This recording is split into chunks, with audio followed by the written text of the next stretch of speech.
Le 28 février 1794, dans la petite église des Lucs sur Boulogne, en Vendée, résonne le bruit des sabres et des cris d'effroi. Une centaine d'habitants, hommes, femmes et enfants, sont massacrés par les troupes républicaines. Parmi eux, de nombreux enfants qui n'avaient pas encore atteint l'âge de raison. Cette scène tragique illustre l'une des pages les plus sombres de l'histoire de France, une guerre civile qui déchira le pays de 1793 à 1796. Pourquoi la Vendée demeure-t-elle une blessure ouverte dans la conscience nationale française ? Au-delà des enjeux politiques opposant républicains et royalistes, cette guerre révèle une dimension souvent occultée, celle d'un conflit profondément religieux, né de la confrontation entre la déchristianisation révolutionnaire et la foi populaire vendéenne. Cette guerre civile qui embrase l'ouest de la France de 1793 à 1796 ne peut être comprise sans saisir sa dimension spirituelle. Face à une république qui s'attaque aux fondements de la foi catholique, les Vendéens prennent les armes non seulement pour défendre leurs traditions politiques, mais aussi pour protéger leurs âmes et leurs croyances ancestrales. La constitution civile du clergé, votée le 12 juillet 1790, constitue le premier acte de cette rupture dramatique. Cette loi révolutionnaire transforme radicalement l'organisation de l'Église catholique en France, soumettant le clergé à l'autorité civile et exigeant des prêtres un serment de fidélité à la Constitution. Cette mesure provoque une fracture nationale d'une ampleur considérable.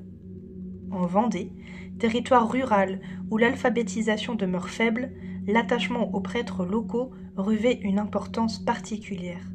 Ces hommes d'église ne sont pas seulement des guides spirituels, ils constituent souvent les seuls lettrés des villages, les conseillers privilégiés des familles, les garants de la continuité sociale. La population vendéenne se trouve ainsi confrontée à un dilemme déchirant. Suivre les prêtres jureurs qui acceptent la constitution civile ou demeurer fidèle aux prêtres réfractaires qui la refusent. Le refus du peuple vendéen de renoncer au sacrement administré par les prêtres non-jureurs témoigne de l'enracinement profond de la foi catholique dans ces territoires. Pour les populations, accepter les nouveaux prêtres constitutionnels équivaut à trahir leurs convictions les plus profondes et à compromettre leur salut éternel. À partir de 1793, la déchristianisation prend des formes de plus en plus violentes. Les églises sont fermées, leurs objets de culte détruits ou profanés. Les croix sont abattues, les statues brisées, les ornements liturgiques vendus ou brûlés. Cette destruction systématique du patrimoine religieux heurte profondément les sensibilités populaires. L'instauration du culte de la raison et l'organisation de fêtes révolutionnaires dans les églises achèvent de convaincre les Vendéens que la République s'attaque directement à leur foi. Ces cérémonies, perçues comme des sacrilèges, transforment les lieux de culte en théâtre de propagande politique. Pour une population profondément attachée au sacré, ces pratiques constituent une véritable agression spirituelle. Cette politique de déchristianisation ne se limite pas aux symboles, elle touche aux pratiques quotidiennes. Interdiction des processions, suppression des fêtes religieuses, obligation du repos dominical remplacée par le décadi républicain. Toute l'organisation sociale traditionnelle se trouve bouleversée. Jacques Cathelineau incarne parfaitement cette dimension religieuse de l'insurrection vendéenne. Surnommé le Saint de l'Anjou, ce marchand ambulant de 33 ans se distingue par sa piété authentique et son charisme naturel. Homme du peuple, il unit dans sa personne la foi catholique et la révolte populaire.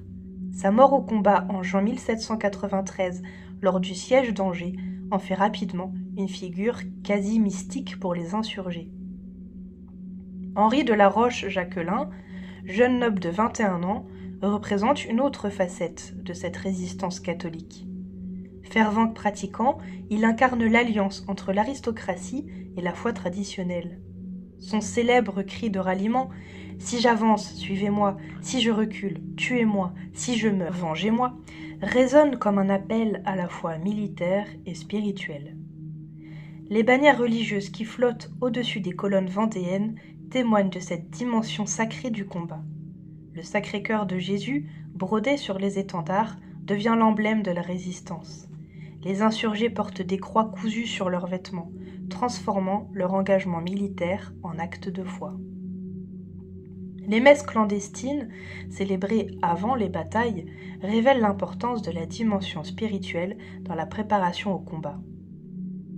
Les célébrations, organisées dans le secret des bois ou des granges, permettent aux combattants de se préparer spirituellement à affronter la mort.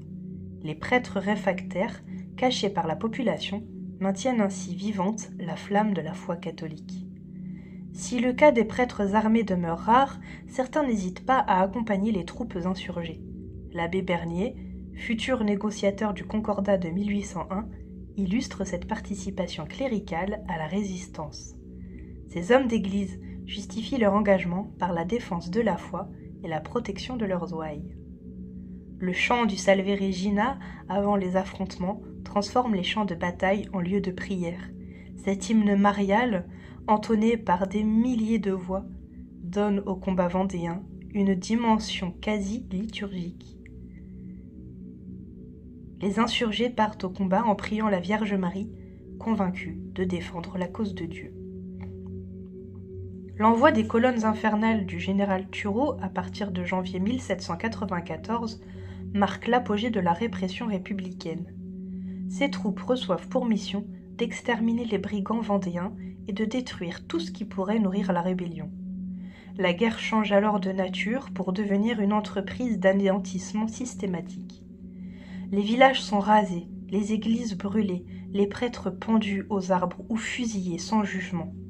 Cette violence aveugle frappe indistinctement combattants et civils, hommes et femmes, adultes et enfants. La dimension religieuse de la répression se manifeste dans l'acharnement particulier contre les symboles et les ministres du culte catholique. Le massacre des Lucs sur Boulogne illustre tragiquement cette logique d'extermination. Le 28 février 1794, les troupes du général Cordelier massacrent une centaine d'habitants réfugiés dans l'église, dont de nombreux enfants. Cette tuerie qui frappe des innocents dans un lieu sacré symbolise la brutalité de la répression républicaine contre les populations catholiques. Le bienheureux Noël Pineau incarne la résistance du clergé réfractaire. Ce prêtre de 78 ans, arrêté alors qu'il célébrait la messe dans une grange, refuse jusqu'au bout de prêter serment à la Constitution civile. Guillotiné le 21 février 1794 en habits sacerdotaux, il devient rapidement une figure de martyr pour les catholiques vendéens. La béatification de Noël Pineau par le pape Pie XI en 1926 illustre la reconnaissance officielle de l'Église catholique envers ces martyrs de la foi. Cette sanctification transforme les victimes de la répression en témoins de la fidélité chrétienne, nourrissant la mémoire religieuse vendéenne. Les paysans qui cachent les prêtres dans leurs greniers au péril de leur vie témoignent de l'attachement populaire à la foi catholique.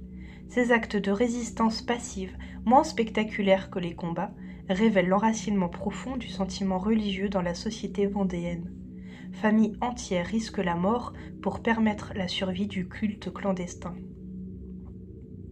La fin des guerres de Vendée ouvre une période de reconstruction spirituelle d'une ampleur remarquable. Des milliers de croix, chapelles et ex-voto parsèment le paysage vendéen, témoignant de la vitalité retrouvée de la foi catholique. Cette renaissance religieuse transforme la Vendée en l'une des régions les plus pratiquantes de France. L'influence des missions montfortaines, héritières de la spiritualité de Louis-Marie Grignon de Montfort, joue un rôle déterminant dans cette conquête catholique.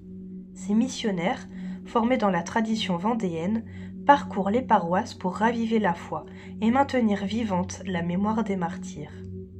Leurs prédications mêlent piété mariale et souvenir des persécutions révolutionnaires.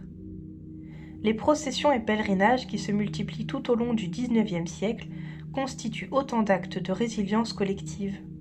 Ces manifestations publiques de foi permettent aux Vendéens de réaffirmer leur identité catholique et de perpétuer la mémoire de leurs morts. Le pèlerinage au Luc-sur-Boulogne devient ainsi un rituel de commémoration religieuse. Le mémorial des Lucs sur Boulogne, inauguré en 1867, matérialise dans la pierre cette mémoire religieuse de la guerre de Vendée. Ce monument financé par souscription populaire honore la mémoire des victimes tout en affirmant la permanence de la foi catholique. Les noms des enfants massacrés, gravés dans le marbre, transforment le lieu en sanctuaire du souvenir. Les commémorations vendéennes oscillent entre foi, identité et polémique. Chaque anniversaire des massacres donne lieu à des cérémonies religieuses qui maintiennent vivante la mémoire des événements. Ces rituels mémoriels, organisés par l'Église et les associations catholiques, perpétuent une lecture religieuse de l'histoire vendéenne. L'instrumentalisation politique de cette mémoire religieuse génère des tensions durables. Royalistes, catholiques conservateurs et républicains laïcs se disputent l'héritage vendéen, chacun y puisant des arguments pour légitimer sa vision de la France. Cette concurrence mémorielle entretient les divisions et empêche une réconciliation définitive autour de cette période douloureuse. La guerre de Vendée continue de faire débat aujourd'hui parce qu'elle révèle des fractures profondes de la société française qui ne se sont jamais totalement refermées. La question du rapport entre l'État et les religions, la place du fait religieux dans l'espace public, la mémoire des violences révolutionnaires restent des sujets sensibles dans la France contemporaine. La foi vendéenne, transmise de génération en génération, constitue-t-elle un héritage authentique, une résistance légitime ou une simple posture identitaire ? Cette question traverse les débats actuels sur la laïcité et l'identité française. Les descendants des insurgés vendéens revendiquent souvent une fidélité à leurs ancêtres qui dépasse le simple attachement au passé. L'enseignement de cette histoire dans les programmes scolaires demeure problématique. Comment présenter objectivement des événements qui divisent encore ? Comment faire comprendre aux élèves la complexité d'un conflit qui mêle politique et religion, violence et foi, résistance et fanatisme ? Ces questions pédagogiques reflètent les difficultés de la France à assumer toutes les dimensions de son histoire. La Vendée révèle l'existence d'une autre France religieuse, souvent oubliée par l'histoire officielle, qui a su résister par la mémoire plutôt que par la violence. Cette France catholique, rurale et traditionnelle, continue d'exister dans les plis de la modernité, rappelant que la sécularisation n'a pas effacé tous les héritages spirituels. La guerre de Vendée demeure ainsi un miroir de nos contradictions contemporaines,